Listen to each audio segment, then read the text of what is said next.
All right, thanks for the introduction, and thank you everyone for being here. Welcome to our Pulsar use case talk. My name is Kai, and my co-presenter Zach here. Both of us work at Toast on the Scale team, where our mission is to build shared infrastructures solving problems of messaging, routing, and persistence at scale. So here's a quick look at our agenda for the talk. I'm going to start out by describing Toast's tech platform, our microservice ecosystem, and how we use Pulsar. I'm going to talk about some of the tools that we use to drive Pulsar adoption at our organization and get into our blue-green deployment practices and some of the challenges we encountered integrating that with Pulsar. Then Zach's going to pick it up from there, describe our Envoy proxy control plane, and the Pulsar Toggle, which is our Pulsar integration for this blue-green deploy challenge. And then finish it off by talking about some lessons learned during our adoption process of Pulsar with event-driven architecture. So first off, if you're not familiar with Toast, we empower the restaurant community to delight their guests, do what they love, and thrive. And we do that with our technology platform, our core point of sale software, which you've probably seen if you've been to a restaurant in the past few years, as well as features that are guest-facing, third-party integrations, payroll, and financial solutions, basically building a complete technology platform for restaurants. And we do that with our cloud-based microservice ecosystem. This is a little service map of how it started, with each bubble representing a service, each arrow representing some request-driven communication between the services. And unfortunately, it is not that simple still. That's not even including how we use Pulsar at Toast. So this is the same service map where every little box represents a Pulsar topic. And really, this just goes to show that Pulsar and event-driven architecture have become a huge part of our platform in order to deliver features for our guests every day. But that was not always the case. So let's look at a brief history of Pulsar at Toast. Back in 2018, this is about when I started at Toast, we had some asynchronous messaging with RabbitMQ in order to sync orders between point-of-sale devices, and also for some change data capture use cases. And at this point, request-driven architecture was pretty much our only approach, but we were looking forward to decoupling more services. But at that time, we didn't really see RabbitMQ as the tool for us going forward. So in 2019, we tested Pulsar, we productionalized a cluster, and we migrated our first few features, including the change data capture use case I described. And right away, we saw some awesome benefits of using Pulsar, especially in the persistence and stability sector. With RabbitMQ, there was a lot of potential for stability issues and potential message loss, in addition to a lot of burden on our infrastructure engineering teams with manual maintenance and manual provisioning. By contrast, Pulsar's data replication features, its topic rebalancing, pretty much eliminated these concerns. This graph shows a seamless Pulsar failover as we failed over some brokers during an upgrade. And additionally, Pulsar's multi-tenancy and isolation features allowed us to run many lines of business with pretty different performance characteristics through the same Pulsar instance without threatening that stability at all. Additionally, the horizontal scalability was a huge win for us. It has allowed us to support adding more and more topics without any manual provisioning. And during our use of Pulsar, we've grown our throughput through the cluster more than 5 times without any change in architecture. So now in 2020, this was obviously a really difficult time for restaurants with the onset of the pandemic. And during this time, development teams at Toast were scrambling to provide features on Pulsar in order to help restaurants survive this digital transformation. And one feature I wanted to call out that we built on Pulsar, which helped us scale our consumers, is this use of decorated streams, which I'll get into.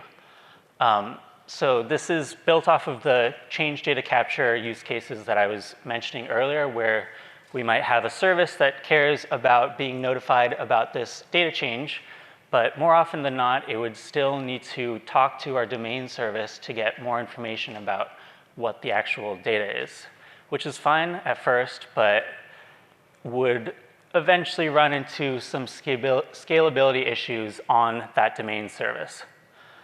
So we built this new service, which is our data decorator service, and essentially it would pull that information from the domain service, push that into another decorated stream, and that allowed us to scale our consumers more and more without any concerns about that scalability, because Pulsar was able to handle the throughput without any problems. And so this data decorator service powered some really important features for customers during this time, some that helped restaurants with this digital transformation, such as delivery and curbside arrival notifications. Also, features to help restaurants engage with their customers with loyalty points. Also, some that would be more relevant for restaurant employees themselves, like tip pool tracking, as well as some that are relevant to third-party integrations, such as notifications about offline restaurants. So now in 2022, at Toast, we are working on some really critical re-platforming projects on Pulsar to help us reach the next level of scale. And by this time, event-driven architecture is really widely adopted for new features. Teams all over Toast are using it. So let's talk a little bit about how we drove that adoption. This graph of namespaces, topics, and applications connected just illustrates how we've been growing adoption steadily since our Pulsar pilot. And a huge part of our success there was in our Toast client libraries, which would give us some Toast-specific functionality out of the box, such as authentication, dead letter topics guidance, metrics, message parsing, and client configuration defaults. So let's dive in a little bit there. With authentication and authorization, this is obviously a really foundational part of running most services, and integrating that into our client library just took out all of the headache so that developers could run on any of our supported application frameworks. And in the process, we contributed a patch to the open source Java client library in order to customize our authorization. When it comes to dead letter topics, so over time we developed some standards for handling undeliverable messages or poison pill messages so that they couldn't threaten the stability of users' services. So that involved per subscription DLQs, or alternatively, in the case of messages that were more transient, teams could enable this automatic acknowledgement after some number of redeliveries. And we did that by integrating with our service configurations so that teams didn't have to worry about any of that logic themselves. This topic registries isn't actually part of this client library, but it was also a super valuable tool for driving adoption. We love using Terraform at Toast. It helps developers write infrastructure code, and Pulsar was the same case. So we started by using an in-house Terraform Pulsar provider. We're now in the process of migrating to the open source Stream Native provider, and that helped us manage topic provisioning, namespace authorization, as well as providing defaults, as well as customization for retention and persistence policies. And it provided teams with a central place for discovering events and topics so that they could build their features. Metrics. So this was a really good win for us. We're automatically integrating and reporting a bunch of client metrics with really consistent tagging for service names and so on, which is just really important for teams so that we can set up consistent alerts for their monitoring practices. Over time, we've also added some custom metrics for more Toast-specific concepts, such as that auto-acknowledgement concept that I mentioned earlier. And we're also adding APM integrations to get that additional level of observability for teams. At Toast, we standardized around using protobuf messages for Pulsar, and we integrated with ProtoKT, which is Toast's open source Kotlin first protobuf compiler. So this integration provides one-line usage for our engineers, and it means they don't have to worry about how to serialize or deserialize. They can just write their code. And finally, the configuration. So to be honest, there's a lot of stuff to tune when you're running a Pulsar consumer or a producer. Some of these settings that we listed are ones that we noticed have pretty big impact on how your services run. And so providing guidance around these allowed teams to just focus on the features. They don't need to dive into all of this documentation and have well-functioning services. But of course, I still haven't talked about those blue-green deploys. So something is still missing. Let's get into that. And I'll need to start with a little bit of context on how we safely deploy and elevate services at Toast. This is our request-driven elevation practices, where we have a centralized control plane, which manages the HTTP ingress layer. So if a Toast engineer is deploying a new feature with their service version 2, they would first deploy it in the inactive state. They might run some smoke checks before activating it, and then slowly ramp traffic over using that control plane. And then crucially, they would often still leave their version 1 in the inactive state in case, later in the day, later in the week, they need to quickly roll back because something crops up. By contrast, deploying changes to Pulsar consumers was risky because as soon as you deploy your new version of your service, it comes up inactive, but it still subscribes to the same shared Pulsar subscription and essentially competes with the active version of your service. And this was especially problematic for our rolling back and rolling forward. Teams couldn't even leave their services inactive without them consuming messages. So essentially, we had delivered a platform where this active and inactive status normally meant something, but in the context of our Pulsar consumers, it was meaningless. And this mismatch in tooling between our request-driven services and our event-driven services honestly caused a lot of frustration with our developers, captured by some of these Slack messages, and also captured by this webcomic we found. Maybe there are other valid measures of platform quality, but in either case, we should be striving to deliver a platform with none, if possible, WTFs per minute, or a platform in which people's assumptions generally hold true. This idea is known as the principle of least surprise. It's described in the basics of Unix philosophy. It's really no one's fault for assuming that turning their service as inactive would actually turn the damn thing off. So to recap, we want our elevations in our event-driven architecture to be safe, easy, and uneventful. There's plenty of research out there that shows that teams that deploy frequently are healthier and more productive, and this is a really big part of our mission on the Scale team to deliver a platform where this is true. So let me turn it over to Zach, who will tell you how we approach that problem.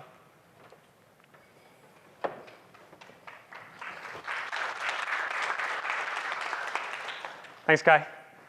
Hi, everyone. OK. So Kai walked us through the problem that we were having with our Pulsar consumer deploys. And now I'm going to dive in a bit on the solution that we set out to build. So what characteristics do we want our tooling to have? In the context of driving this adoption of event-driven architecture versus request-driven architecture, whatever we put out there is going to be compared against the tooling that we have for our REST services. So let's look at why deploys of our REST services were safe and easy for teams to do. Firstly, when I deploy my REST service, I can validate it before prod traffic, like Kai described. I can make sure that the logs look right, that the metrics are good, my instance is healthy, my smoke tests pass, all that stuff.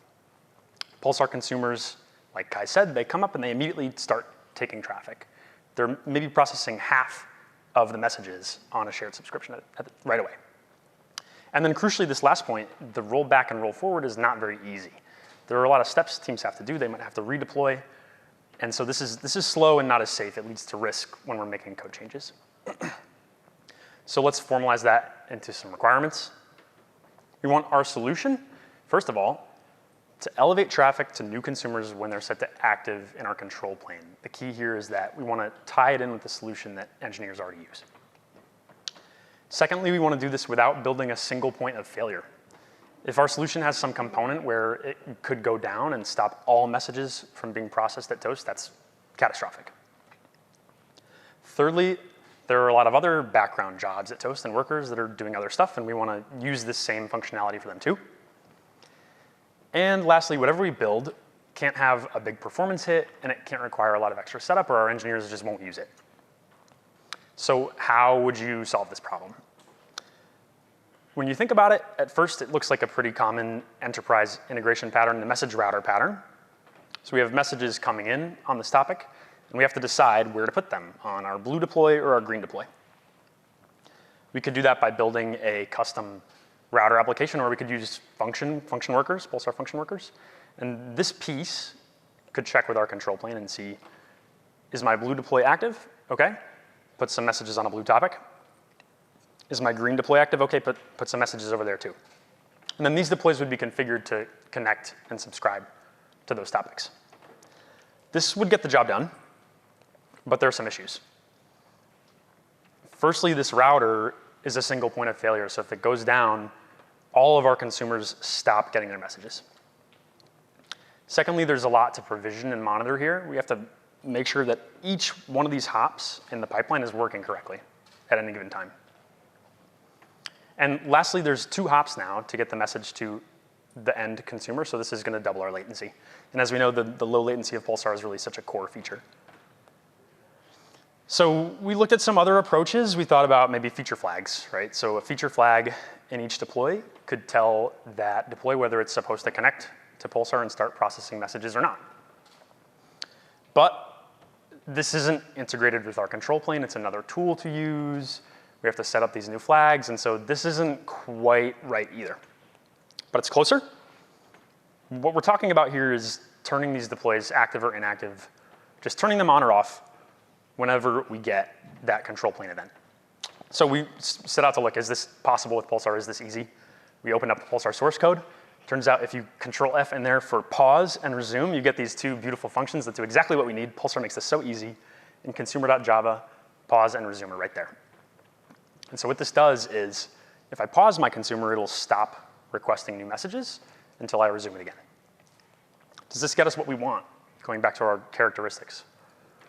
Firstly, yeah, I can validate my deploys now. This is awesome right off the bat. I deploy my new deploy. It's inactive. It's paused. I check my logs, my metrics, and all that stuff. And now our roll back and roll forward is a lot easier. So I can leave my deploys up there and turn them on and off with a click of a button rather than having to do some redeploy with extra steps. We don't get this one feature that we really want, which is putting a small percentage of traffic on there, because these consumers, once they're active, they're just taking as many messages as they can. But if we get these other benefits, we can live with it. So how do we do this? It turns out the hard part is not the pausing and resuming. It's integrating with our control plane, and that's kind of what we're going to talk about next. So we could check with our control plane. There's one component that owns this data. And we could have all of our instances pull that thing. And that would look something like this. Our whole fleet, everywhere, all the time, asking the control plane, should I be paused or should I be resumed? There's a problem with this too, though, right? This used to be how we did service discovery at Toast, but it's subject to a thundering herd where every instance wakes up at the same time and asks this component, Am I active or not? And it threatens instability. So now at Toast, we don't do this. We leverage Envoy. And with Envoy, we can get a little bit cleverer about how we solve this problem. So next, I'm going to dive into that Envoy proxy control plane, crack that box open on the diagram, and explain what that gives us.